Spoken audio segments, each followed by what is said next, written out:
work in steriles. It's been 7 years of non-stop witter, but hopefully now it's gone live, we can put this in a bit of discussion. So we're going to be chairing this conference, this session, with Tim Sandle. For those of you that don't know Tim, he does an awful lot of good for the world of microbiology. He's a Pharmig committee member. This is Tim.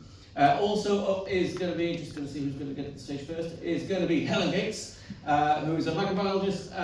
She's of GSK and now works in Ecolab. She works in the same team as myself. However, unlike me, she actually knows what she's talking about. And then Miriam Guest, previously of AstraZeneca, now with Charles River, also knows her stuff. And then joining us online, hopefully we'll see a picture of him and we'll do a sign check, is going to be Fred Ayers from ValSource, joining us from the US. Can we just see if we can get Fred on the screen? There he is. Our Fred is a lovely chap. The beauty about Fred is he's got his hair up, so you're not going to confuse him with myself. So I'm going to hand you over to Tim. Fred, can you just say a word to make sure that you've got your volume on? Afternoon, everybody. Excellent. Right, over to you, Tim. Okay, thank you.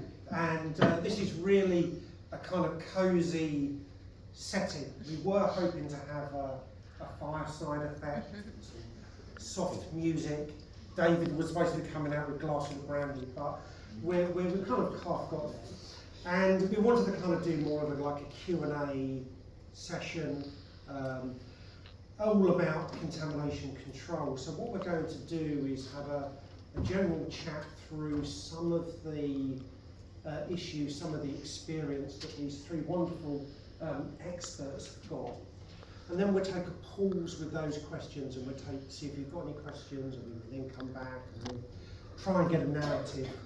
Now, for those of you in non-steriles, then a lot of the principles of contamination control is still really important. So although it's mandatory for steriles, a lot of the principles really matter, really apply. So, but our starting point is EU GMP Annex 1, and the final draft, as you know, came out in 2022, and then it went live in August 2023. And we put the text through the Pharmig computer just to see how many times CCS appeared. After about 6 weeks, we got the result, and it's 51 times. So it's there a lot, along with quality risk management and along with scientific principles. And this CCS takes us through everything. There's some operative words. It appears with process and equipment. There's mention of holistic.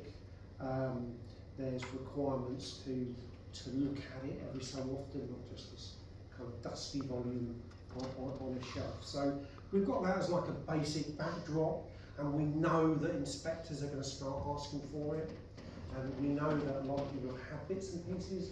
How do we put it together? So these are some of the questions that we're going to be grappling with.